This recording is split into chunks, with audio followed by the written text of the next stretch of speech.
Picked the wrong week to quit sniffing glue. I grew up in that house up there. I had a very happy childhood. My mother and I were more than happy.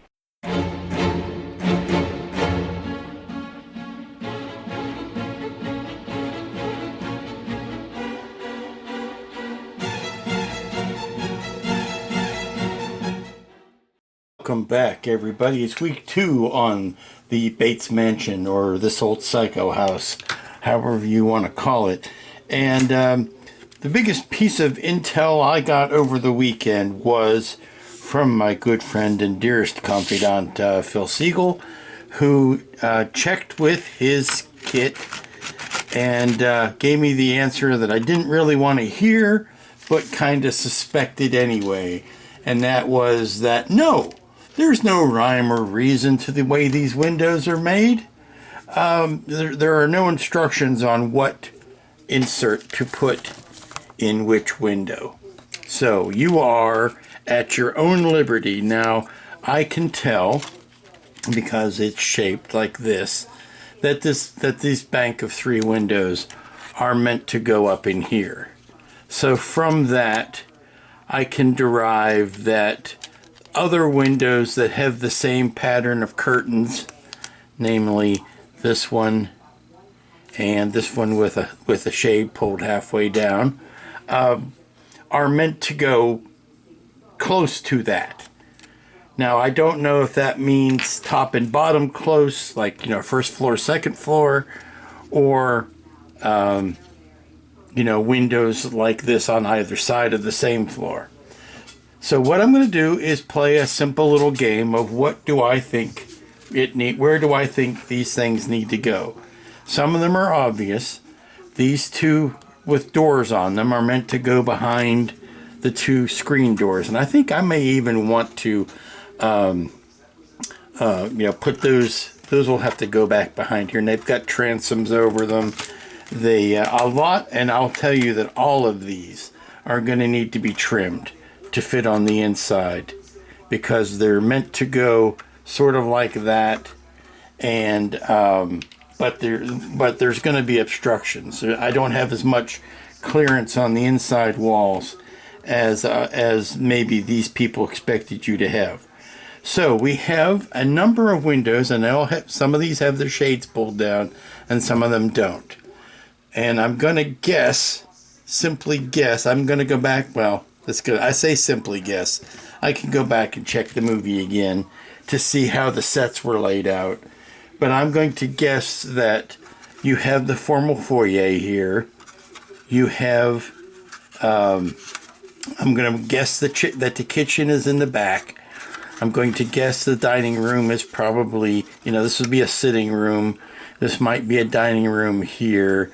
If this is Mother's room, then that's probably Norman's room. And then we have rooms at the back that we don't really know, guest bedrooms or what.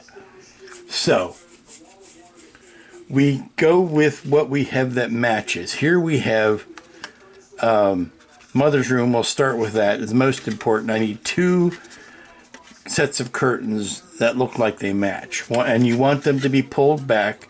You want this front one to be pulled back so that you can see Mother in the front. Now, these 3 all have the same pattern to them, and they all look like they could go in the front window, but I don't know if that's the one I want to use. I can guess that if this is the kitchen back here and it only has 1 window in it, then I'll use the one that only has one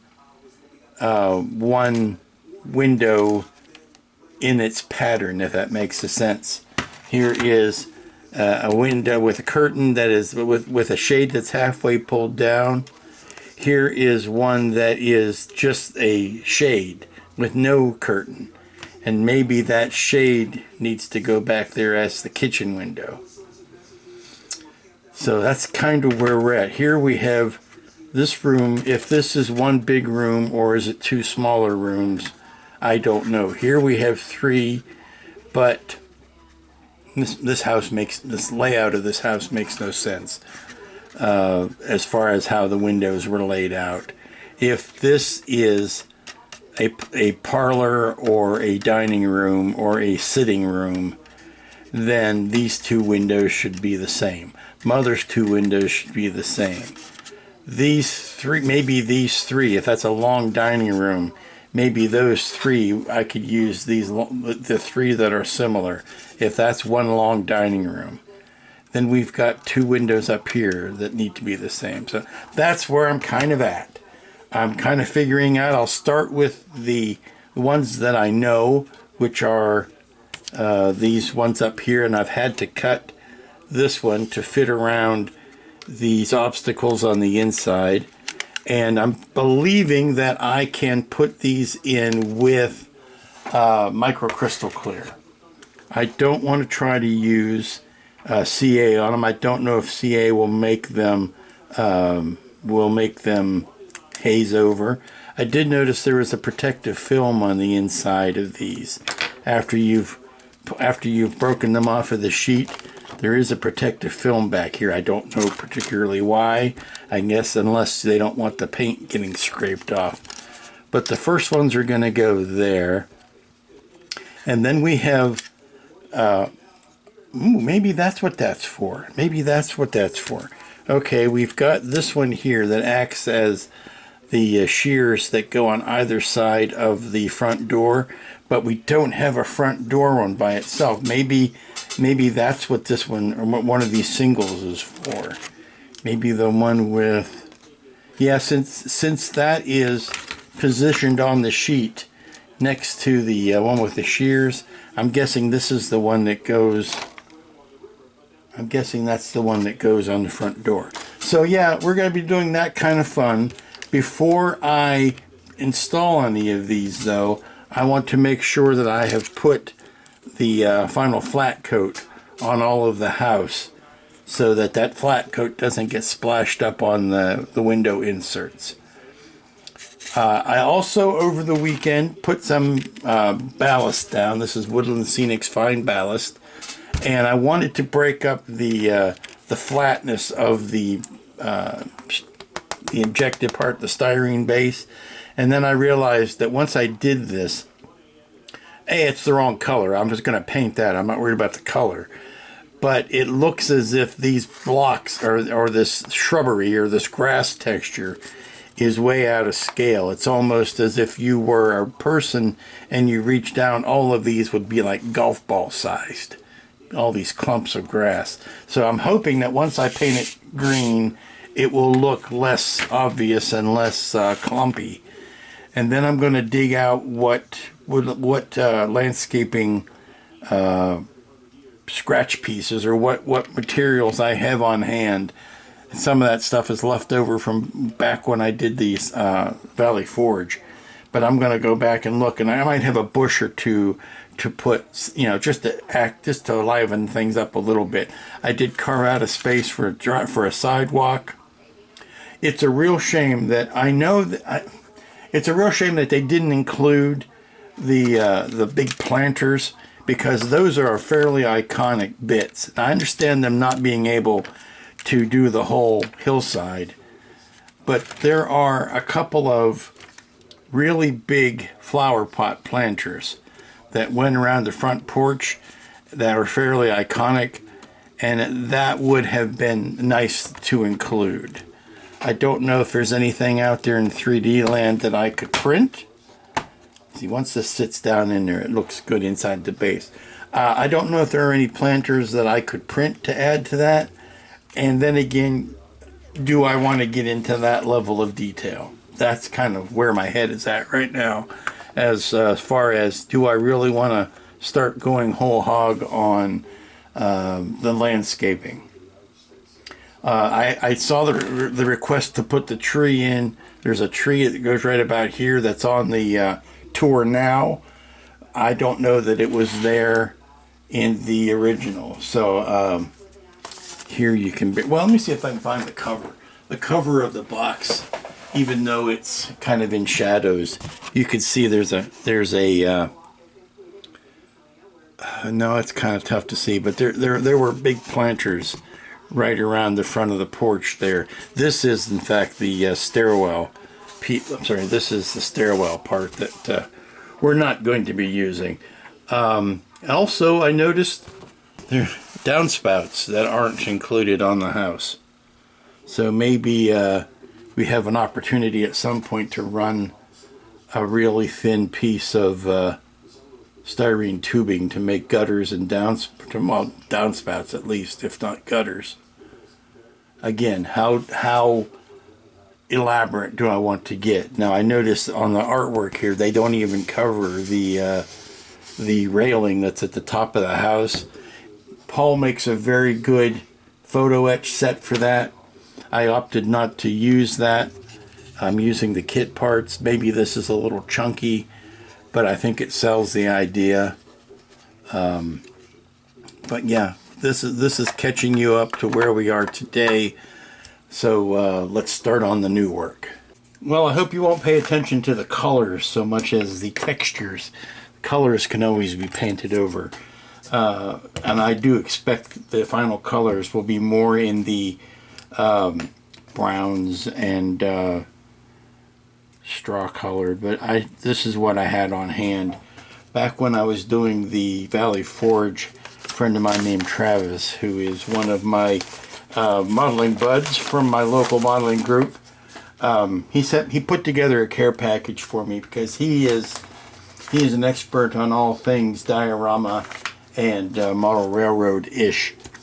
And he put together a care package of different size materials so that I wouldn't have to, like buy a whole big bottle or, container of each of these small types of landscaping stuff when I was doing the Valley Forge. Because I didn't need, an industrial sized amount of that. I just needed a little bit to do what I was doing. So he put together an envelope with some various types of stuff in it, and that's what I'm using here. And I'm going to supplement it with some mud puddles and some Vallejo earth texture on here. But we're going to set this outside. We're going to let the hot summer sun work to our advantage today, and we're going to dry off this glue hopefully in a short amount of time, and then we'll come back and we'll start putting the paint to it. And the first window is in. We'll see how well it dries, but I just put a little bit of micro crystal clear around the ring on the inside. Now there's virtually no way of doing this that you don't end up with some of the micro crystal clear on the printed part. So I am counting on it drying clear to eradicate that. Now, I did put a flat coat over this whole vestibule area and the front porch. So any weathering I do now on top of that is going to be sitting on top of any dry brushing that I do is going to be sitting on top of the flat coat. I shouldn't be talking and trying to center this window at the same time. The big one, of course, is the big showpiece. That's the one that's going to go there. So let's put that one on next. And I chose these ones because they all are the matching one. That one because it matches this. And let's make sure that I have, yeah, I've already gotten the inside off of that, the inside layer. So I'm going to do a little dabby here. Try to keep it spread out. Just do a little bit in the corners. Not so much that it's going to spill out everywhere, but I want to hit just a little bit on those cross sections there. So let's again, not something I'm comfortable doing on camera usually, but what the hey, that seemed to come out okay.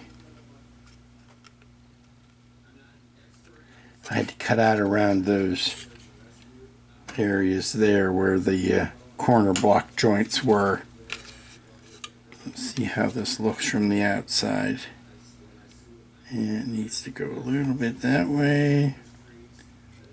And a little bit. I can live with that. I'm trying to make sure it looks nice and even. Yeah, I can live with that. And I think what I want to do now is just put a little bit more over it to kind of glue those bottom corners down.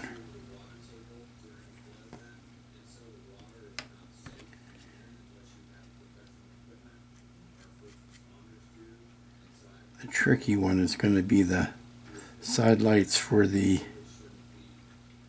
door there, because I feel I need to cut those apart. What's happening is this extra bit where the door insert is pushing it even further back. So I think what I want to do is cut the sides off of the transom so that I can lay the transom in flat. It's okay if the side shears are a little bit further back. That gives them some nice dimension there. Okay, we're just gonna see what I'm doing there. See how that looks. I'll spread this out.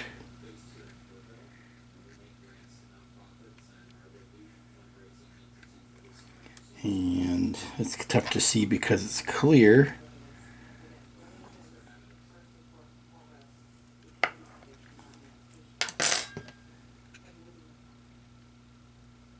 Just push that down into the bed of... Yeah, that's going to work nicely. Okay, I'm going to do the side shears and then this bottom window, and then we'll have this first section done. Good morning, everybody. How you doing? It's Tuesday already, and work is continuing on the Bates Mansion, and it's curtains for this house. Today it is curtains. I have put curtains on the vestibule here, and everything's looking good there. I have prepared the main body of the house for its curtains. I've done as much painting on it as I'm going to do. I feel I'm in the area of diminishing returns because I'm just working it to death now. But it's got many, many layers of distressed paint on it. It's ready for its windows. It's got a flat coat on it. I'm happy with that. Same with the roof. I think I'm done with it. I have worked it till I can work it no more. And it doesn't get any windows, but it needed to be flat coated anyway, so we set that to the side. I did put a unifying coat of paint on the base this morning, and you'll see that the lovely shrubberies are still they're still offset, and they still have a different color to them. And I've painted in a pebble stone driveway or a sidewalk here. That's looking good. What I'm ready to do is I think I'm ready to glue the foundation in.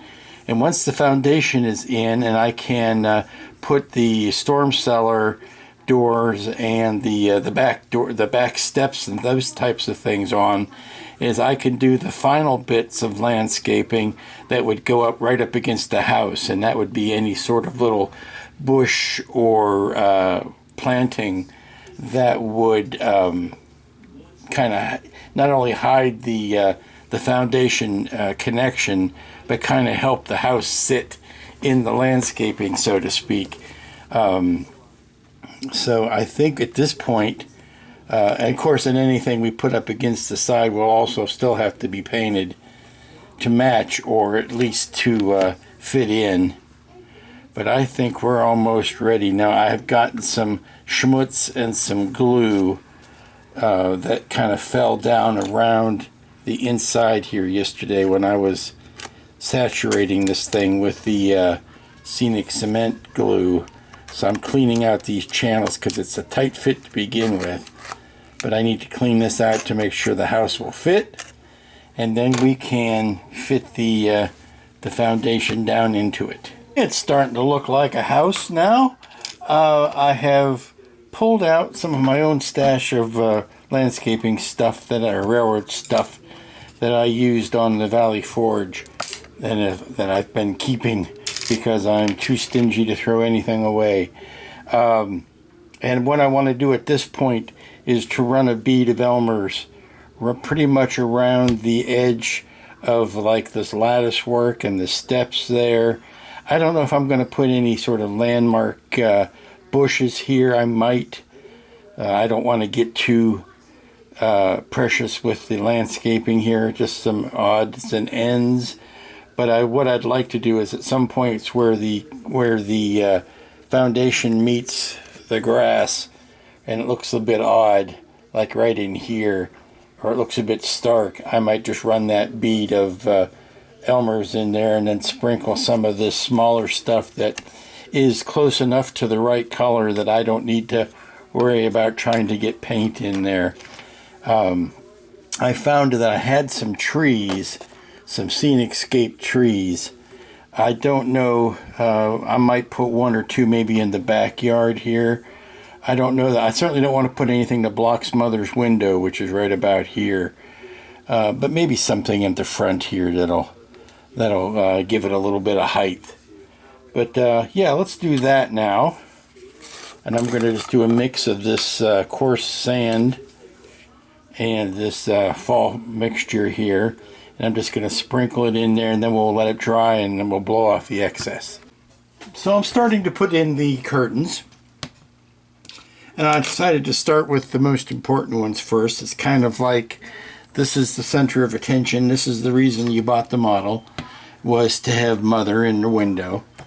That's the whole gimmick, or the whole raison d'etre of the movie and of the house.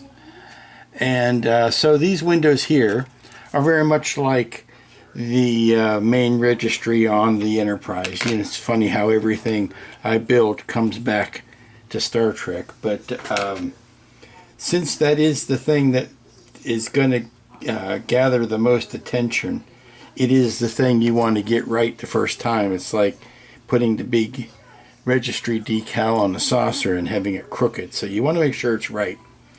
So I'm looking at these things, and the more I look at these, the more I realize the person who designed these really doesn't know how curtains work at all.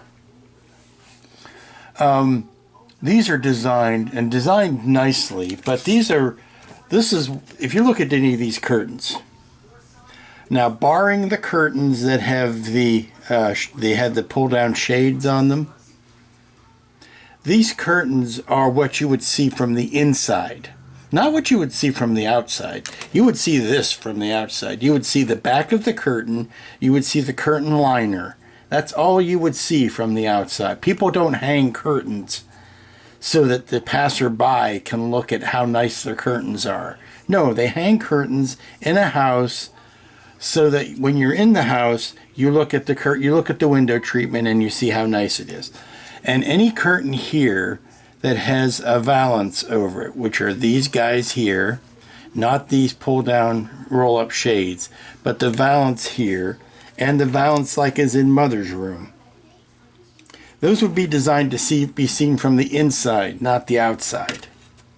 So once I discovered that they had made that fundamental error, I kind of lost my enthusiasm for the project.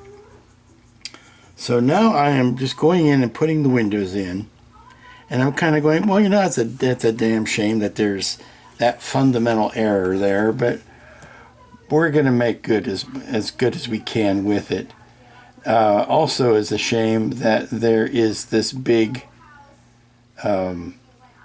alignment pin problem that's happening around Mother's window, and that is this corner block detail here, for which I've had to cut out this corner of the window insert to fit around that. So I'm putting that up into place, and I have seen the windows that I did yesterday. It's not an excuse to be sloppy, but I noticed that for the most part, the microcrystal clear did live up to its name and dried absolutely clear. So we don't have these horrible white glue blobs in the dried windows. We'd have them in the wet windows, but not in the dry windows. So I'm trying to be very careful about putting these down and then just dabbing out around the excess to get the excess up, but not being, I won't say fussy, but not being overly concerned about getting the residue off.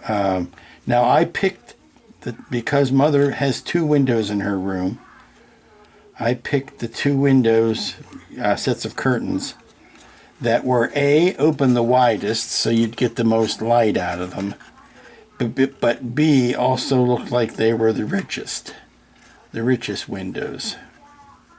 Because, Norman would want to treat Mom with the best windows in the house if this is the room she's confined to. And I've got to get the glue off of my fingers because all it's doing is dirtying up the inside. Push that against the inside, and then I need to go in here and clean up the excess. And Mother's got a little perch that she sits right here in the window so that she can stare out at all of the dirty women that are going into the hotel, so that she can tell Norman all about it. And I am just trying to make sure that it is squarely in the window,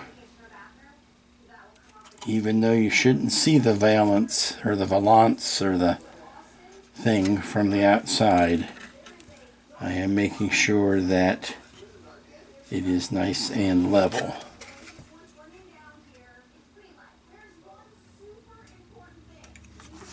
And that's about as level as it's going to be. And I've cheated it off to one side because that's kind of where Mother's going to be sitting. Plus, I want to be able to, once the light is going and flickering, you want to be able to see that. So there's Mother's windows in. I've got the other back door. I could go ahead and put that in. Now that other back door this time does not, well, it didn't have it last time. Well, it didn't have the, I can see where it still needs to be trimmed, but it doesn't have that corner blocking in the way. All the windows are in, and honestly, I can't say that I enjoyed doing it. It was, I honestly wish they had just given us the same pattern for every window, or the same curtain, or maybe a set of curtains for the top floor and a set of curtains for the bottom floor, because trying to mix and match and figure out which one is which and where one should go was a lot more brain power than and bandwidth than you should have to do. I mean, put numbers on them if you're going to assign windows, tell people which window they're supposed to be in, or else make them all the same. That was just a tedious amount of figuring out, because the person who figured out how many of each color should be there, I don't think they've ever visited a house before, because current interior design theory says that every room should have the same curtains in it. I mean that room, every window in that room should have the same curtains in it. You can switch them up from room to room if you feel the need. You might have more formal curtains in a dining room than you would in the kitchen, but you should at least provide enough for that room. Now, the rooms here that I'm seeing that were on corners, these were obviously a room. Mother's room is a room. This room down here, I'm imagining, is a sitting room or a parlor, This one I'm imagining is a dining room. I'm imagining this is Norman's room up here. A kitchen in the back. No window where you would assume a kitchen would be, but two doors, maybe a laundry or a mudroom and a kitchen door. Then you have two windows up top. Now I'm assuming these are in the same room, although it could have been a divider right down the center, and this could have been a room, and this could have been a room. But the number of curtains we had and the number of rooms they would go in, like I said, more work than a person should be having to figure out for themselves. And there's also some sort of logic in the first floor rooms having the pull down shades, although you might not have them on either side of the front porch, but you would have pull down shades in areas where you don't have the porch overhang or the roof overhang to block the sun in the morning. So you figure it out.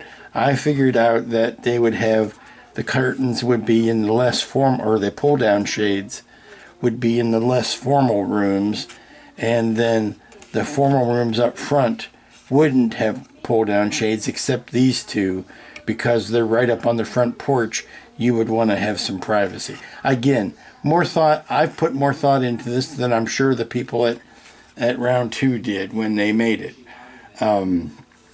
So this is all drying. The landscaping is outside. It's drying outside, although not in the sun, because I want it to dry, not to melt. So the last thing I think I want to do, for right now at least, is to paint Mother Bates's room. I just want to give it a color. I'm not interested in putting a wallpaper pattern in here. I'm not interested in, because, logically there should be a doorway right about here. I'm not interested in putting a door decal in there. What I am interested in doing is getting something that I can put a little spot of color in, and then I can glue this interior wall in place. So I'm trying to figure out, again, it's not going to be any help to go to the movie. The movie's in black and white. So I'm going to see what my brain picks, and that's going to be probably something that's away from a yellow, because I've done too much bleeding yellow as it is. So I brought the base in from outside, brought it back in, and I'm going through. I was trying to find some references online for interior design ideas for Mama's room, and was coming up kind of empty. They're all a little grandiose for my taste. The grasses that I put down here, what I'm calling the mucho gracias, the many grasses I put down, it's a little yellowish. You can see that on your screen. You can see the obvious difference in what I put down. So what I'm going to do is I'm going to touch that ever so slightly with the airbrush. I'm going to let this dry. It might even happen tomorrow. Let this dry overnight. I found that the longer I let the landscaping dry, obviously the more secure everything ends up being. I like the fact that it has started, that some of it attached itself to like the back of the foundation. I like that. It gives me the mossy look that I'm kind of shooting for here. I can dust some of that off. Just give me a stiff enough brush, and I can dust some of that off. But I'm liking the cumulative effect of that. But it's going to need to be blended with a darker green pass over top of it. Again, most of these stages I've let dry overnight. This is only been a couple of hours, so we're going to stop messing with it here in a minute before I do something irreparably bad. That would be just like me to do that. I am trying to just clean some of the foundation off so that it doesn't look too outlandish. And I mean silly, not looking like the show Outlander. But I don't want it to look too outlandish. So keep that brush clean. Clean off a little bit of this lattice work. Little bit of this lattice work will clean off. That's why I wasn't overly concerned with how the lattice was looking, because I knew I was going to end up covering up quite a bit of it with the foundation plantings. So it never, I mean, if you do a little bit of brain work up front and you realize what's going to end up showing and what's not going to end up showing, you could save yourself a lot of time sweating over details that in the long run you will never ever see. So that's kind of where I'm at this point. I'm just brushing off some of the stuff that I definitely want to show and letting the other stuff be consumed by the desert. Or what was that line from Raiders? Consumed by the wrath of God. No, I'm sorry. It was wiped clean by the wrath of God. Not consumed. So we'll clean that off. And I may see if I can find like a little round bush or something just to sit there. But I don't want this to look too East Coasty either. So we're doing with that. I'm going to paint the inside probably a pastel-y green. I think that's what it's going to end up being. Not a green like outdoorsy green, but more like a bluish green pastel-y inside. So once we sit this back down on the foundation.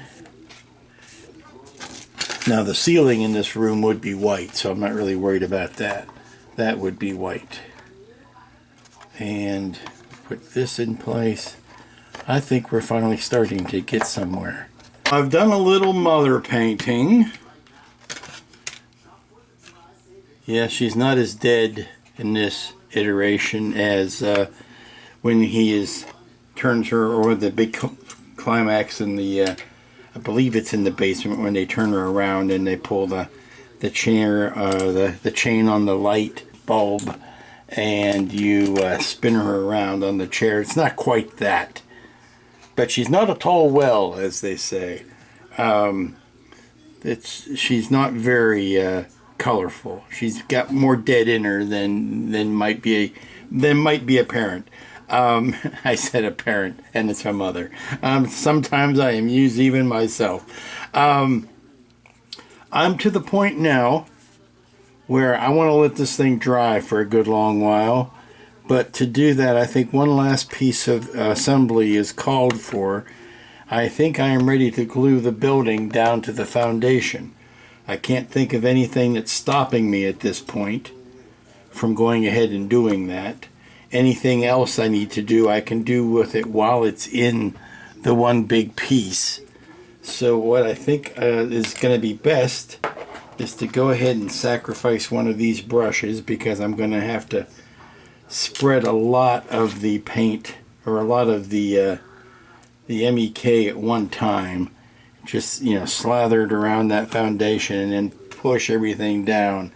And then I'm going to need to get some weight on it, because the floor is a bit warpy. So if I can push this down and then put a weight on it, that'll hold everything in place. And I think I want to use the tub of epoxy sculpt, because that's nice and heavy. So, and it's also about the right size. If I do it like this, it'll sit down on the base and stay. So let me go ahead and spread liberal amounts of MEK around this base, filling in all of the pockets here. I'm going to go real fast. I've noticed that on these hot summer days, when I am running my ceiling fan that everything dries too quickly. The Tamiya paints particularly are susceptible to this over quickening drying business. And it's either a question of, shut the fan off while I'm doing this and then, risk overheating. That's the little strip of it there. We're going to put a little bit of the walls going up the side here and around here. Okay, let's get this in place. Stop talking and start gluing. There, you're down. The nice thing about the MEK is it also lubricates. So we'll go ahead and close this up. But it lubricates the pins as it's melting them. So that's settled. That's down. Everybody's happy. There's no gap along the foundation. Checking around all the sides. I'll even put the second one on top of that to weigh it down even more. See, it's got the second one on top. Oh, I also dinged up the walls on Mother's room here. It's blue, but with a dirty brownish in the corners, like it'll dinge it up a little bit. So that's ready to go. So we'll set this and then we'll come back. It's coming up on 1 o'clock. I could still make a late lunch. Good morning, everybody. How you doing? What day is it? It's Wednesday. It's probably the last day I'm going to be putting in on this house build. So I thought I would start the day off with the obligatory rewatch, re-fast forwarding really, of the movie for the relevant scenes. And you haven't seen it in a few years, so I did get the 4K of it. I pulled it out because I didn't have a good copy. So I figured I'd go ahead and get the 4K. It's got the remastered, cleaned up version, plus there's a Blu-ray on it, blah, blah, blah. And so I'm rewatching the movie, and I'm struck by a lot of things, because it's, you have the popular memory of seeing something, and then, it's always refreshing to have that updated from time to time. And the things that I remember from the movie that weren't there, or the things that I didn't remember that were there, it's always an interesting dichotomy. And that's your word for the day, dichotomy. Firstly, I know, and I'm not gonna make any friends in the film community. I know this is a Hitchcock masterpiece, but it is the clunkiest story I think I've ever seen. It is all backloaded with exposition. You have a story of a woman on the run. She's embezzled a bunch of money. She's on the run. She, pulls off the wrong road at the wrong time in a storm, and stays the night at, picks the wrong roadside motel to spend the night at, or most of the night. And that's basically the impetus of the story. And of course, you start off with Janet Leigh, who is the name. And the big controversy at the time was, you have the big name character, the big name actor, then you kill them off, and that was the shocking thing. Oh, you wouldn't kill off the main, the marquee name in the movie, and of course you do. And then it becomes the story about basically Norman trying to cover up the murder. And all of the people who are looking for Marion, her sister's boyfriend, blah, blah, blah. And the Arbogast, the detective that they've hired to try to track her down. And you have, the typical machinations of, she's on the run, she buys a car with cash, all the kind of stuff that, you might normally see. But it's a slow burn. You don't really get to Norman, for a while. And then at the end, you have another character who you've never seen. You have the psychiatrist who you've never seen come in and explain the whole movie to you. and and it's clumsy as hell. I mean, if the actor wasn't as good as he was, you would call it a major cop out of the fact that he's pulling a bunch of information out of midair. You never see the interrogation he has with Mother, so you don't know. And then I don't want to sound like I'm cracking on the movie, because a lot of movies don't hold up after 50 years, and this one certainly does. I mean, it's atmospheric, it's dread, it's all the stuff that you could never get away with today, because it's one of those movies that would be ruined by a cell phone. It depends on being isolated, and it depends on you not being able to get in communication with somebody, which is just something that would never happen today. And then I wish they had cut it out. I honestly wish they had cut it out, because you have Ted Knight show up as a cameo role. Not a cameo role. He was a bit player back then, but he is the guy when they take the blanket into Norman at the end. He's the guy that closes the door, and all I'm seeing is Judge Smales, the early years. All I'm seeing is this is the guy who was a beat cop in, I guess they're going to Phoenix. It's kind of, she leaves Los Angeles and is heading into the desert, and she stumbles by this roadside. But he's the cop that locks the door at the end, and his cameo ruins. It just ruins the end of the movie, because all I'm thinking is that's Ted Knight. That's Ted Knight. That's Judge Smales, or it's Ted Baxter, the early years. However you want to phrase it. I didn't care for that bit of seeing Ted Knight there. But you have a lot of armchair psychiatry going on, and a big talky scene at the end. It's just, I don't know if you get away with that kind of movie these days. Now, I know that Gus Van Sant did a shot-for-shot remake of this a few years ago. I've never seen it. But I can't imagine it. I know it didn't do very well, and I think I know why. But for all of the majesty and mystery and stagecraft that Alfred Hitchcock employed in this movie, it was a whole lot of misdirect for a whole lot of nothing. Now, I know the uniqueness of the story that has been copied and recopied and ripped off for many years since then. It's when you go back and see the original thing, it's kind of jarring. I know this is the stuff that everything else ripped off. This is when you go back and see the original thing, you're thinking, oh, there's nothing new or original here. It's because you can't put yourself back in that time frame. It was new and original back then.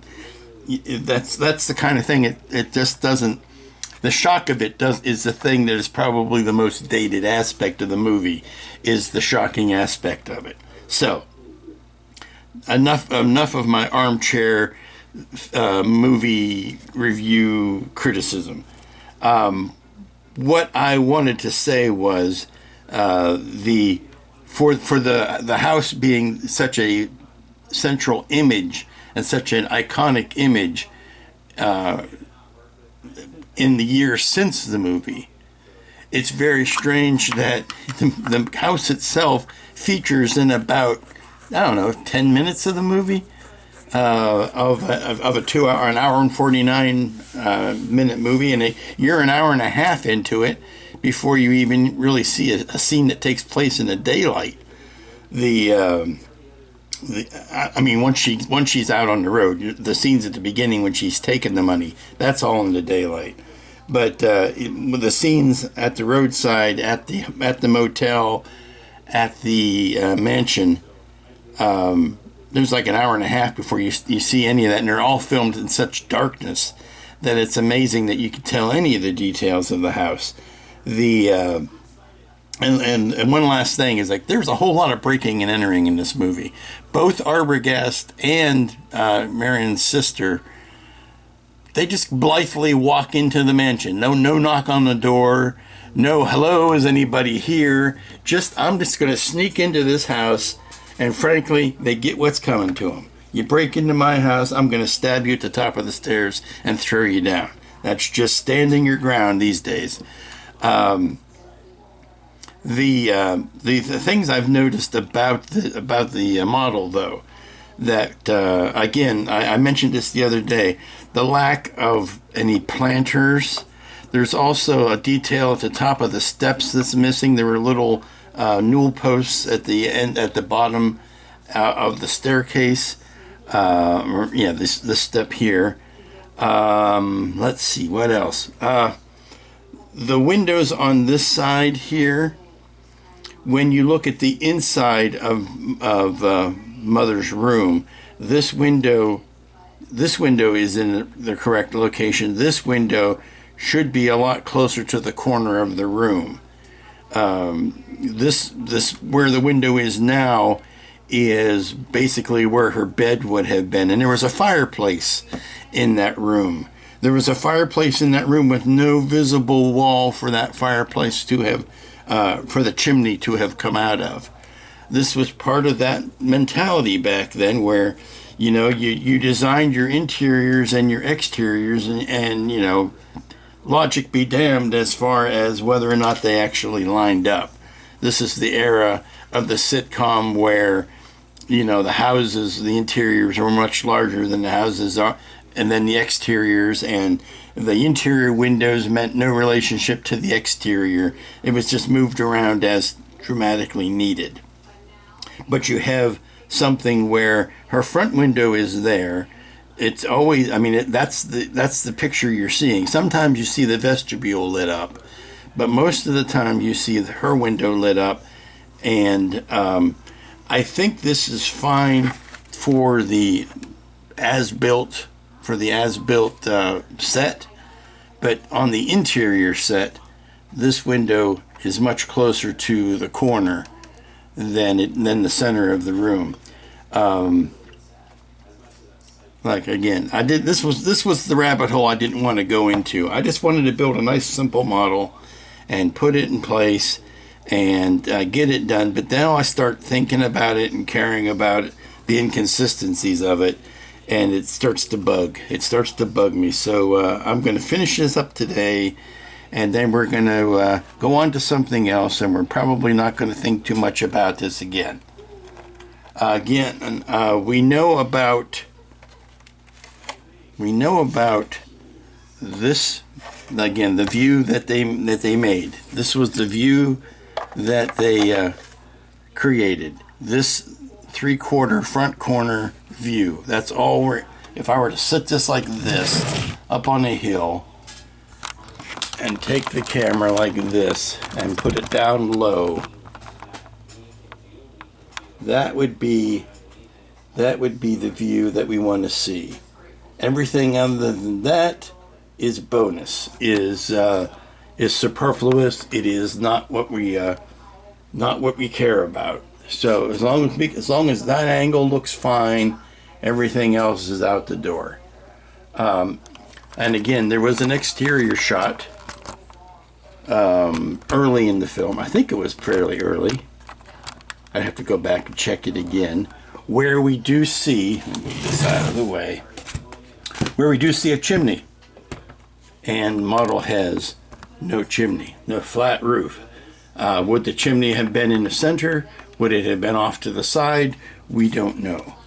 So once we get to that level of disconnect between the actual subject of what we're building and the model that it represents, that once we realize that it's never ever going to be completely faithfully accurate unless you add a lot of work to it, then that kind of gives us the liberty to do more speculative work on it.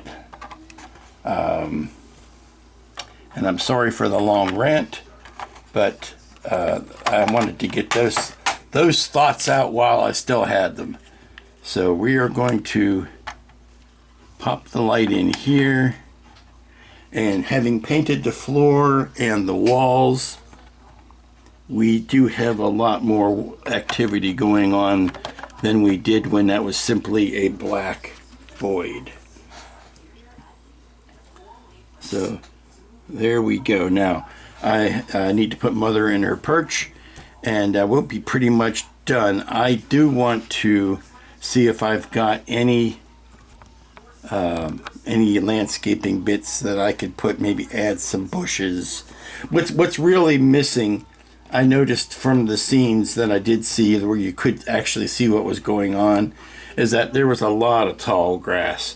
There was a lot of matted down tall grass that you're just not seeing here because that's not the type of landscaping material I have.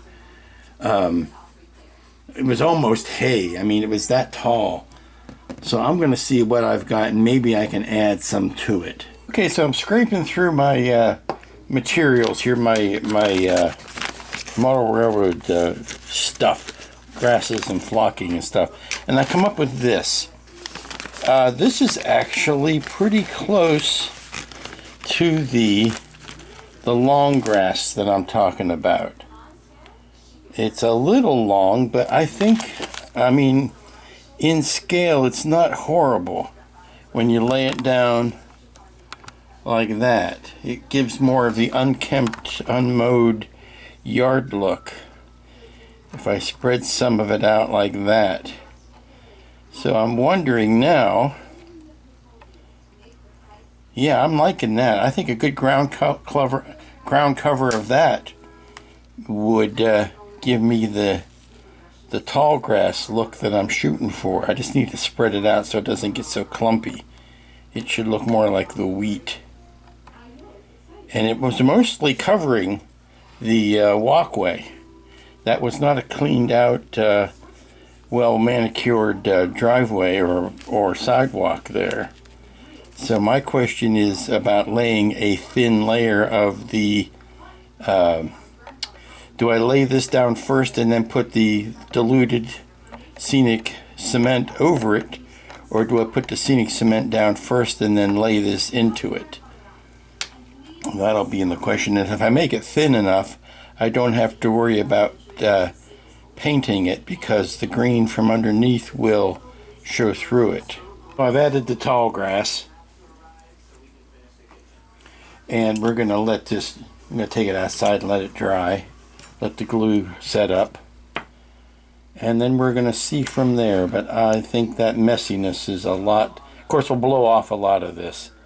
What'll happen is what I've been doing normally is throwing the glue down, putting the material over it, and then sprinkling some of the diluted glue on top of it, and whatever sticks, but then we'll blow it off. So outside it goes, and take a little bit of a break. Okay, so while the Bates Mansion is outside drying, the glue on it, I've decided to take the opportunity, since I had these 2 buckets down while I was using them for weight, to go ahead and patch up some spots in my head, the 3D print of my head, that I wanted to fill in. And these are things that were artifacts caused by the scanning, I'm sure, and not by any great lack of, substance in my head. So basically, I'm just going to take some epoxy sculpt, pop that into that divot there, and blend it in, give it a little bit of texture, and fill in what hair I've got left. It can be fairly rough. It doesn't have to be all that, because we're going to paint it. Everybody's asking, am I going to paint my head? Yes, I'm going to paint my head. But yeah, we're just going to start with something like that. Now I've got a couple more. I've got a spot back here. And then, of course, the drain hole up top. Many is the day I wished I had a drain hole in my head. But this is the way I can actually achieve that. And then we'll set this to the side. Well, I think I've done everything to the landscaping that I'm going to do, and that leaves only one last detail, and that is to put the railings on the back porch steps and the kitchen steps. Now, obviously, since these were not seen in the original film, and the original film is about the only one I'm trying to draw any reference from, you could get really lost and bogged down if you try to accommodate all of the myriad properties that used this house in their production. What I'm interested in is, a good something that passes as the Bates Mansion when all is said and done. But these back porches were never seen from the outside. I mean, I think there was one scene of Norman going into the kitchen and sitting down at the table, but even at that, you didn't see the whole kitchen. You just saw him through the doorway. But I'm going to put these railings down, and I'm not going to include railings on both sides because I don't think that they would have been done that way. And they probably would have had a little awning over the back, over the doorway to keep the rain off. There's lots of things in this house model that are not logical when you consider them as how it would have been done in an actual house. So I'm going to put these railings on. I haven't decided whether they're going to be aluminum or wood. They'll probably be wood, just like everything else. I've got them painted gray now, but that's just the gray primer. Paint a little bit of the trim color on, and be done. I think since the last time you saw this, I painted the long grass a little bit, threw some browns into there, also put in a couple of trees. Again, something that might not tie it to a specific region. I didn't want to put anything that looked like an evergreen or an eastern or a northern tree in it, since it's supposed to be Southern California / into Nevada or into Arizona, but something like that. But I did put, because you're going to see it from this angle, I wanted to give a little bit of visual interest just right there. And these have wires in them so that I can play with the branches on them. But I think this is going to do what I want it to do. The last step, like I said, is to put the railing in and then to glue Mother into her chair and put the ceiling in. We're almost done. I'm having last minute second thoughts about the color of the LED. The flickering candle lights are mighty orange, which works fine for if you are a flickering candle light. Now, I do not want to use the cool white bulbs that came with the kit. I've already shown what that looks like, and it's frankly no bueno.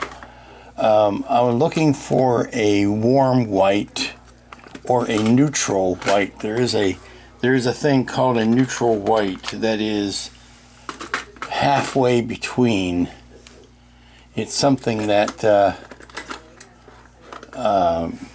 it's an osmium type of light. It's the old company that I used to use for strip lighting that specialized in lights for automobiles, car lighting. And they had a very nice white that sat somewhere in the middle of the two colors. It wasn't bright white and it wasn't yellow. So I'm trying to see if I've got something like that. Now see, that's a nice warm white that isn't a bright. Kind of like that.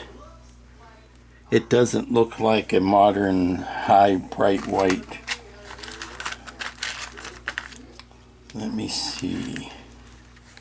Soft white is what they're calling this. Let me see if soft white is what I'm looking for. This is a One of those straw hat lights. See, now that's nice. It's not nearly as orange as the flickering light. But I've already, it's also the wrong shape. So I'm going to look at my alternatives and see which one I can land on. There's one of these times when keeping everything is a bonus. This is a warm white or a neutral white that also flickers. So I can have the best of both worlds. I can get my flickering back without having to go this orange. So yay. I'm going to cut this off and resolder that new bulb on there. Strange but true, we are back to full circle. I switched the bulb out on this. Gives me my flicker. Gives me my cool, or not the cool white, but the neutral white. But it's too bright. It's too much juice going through these. This is what, this is 4.5 volts going through here. Too bright. So I said, okay, self, go back to the original candlelight, which was a single button battery, which is 3 volts, I believe, and put that in its place. And that's what we did. So what I've got is the original, but with a replacement of the neutral bulb, the neutral LED. And because I took the outer casing of it off, I still have the switch here where I can turn it off and on, but I can fit the ceiling roof part over top of that, and we're good to go. We get our flicker, we get a lesser bright bulb, we get a dimmer bulb, and we get the better color. So were I to take the camera off of the stand, or actually just move it down, you can see Mother in the window. If the camera cooperates, you can see Mother in the window. Get rid of this overhead. There she is. Now, in the movie, the room that Mother lives in is very heavily wooded and ornate and dark, rich tones and striped wallpaper and all of that. It's a very oppressive, and meant to be so, very oppressive bit of room. We do not have that here. We're going to, plus the curtains are completely different than what the model kit has provided us. So what we're doing here is giving the indication of Mother in her room. There she is. You can see the outline of her shape.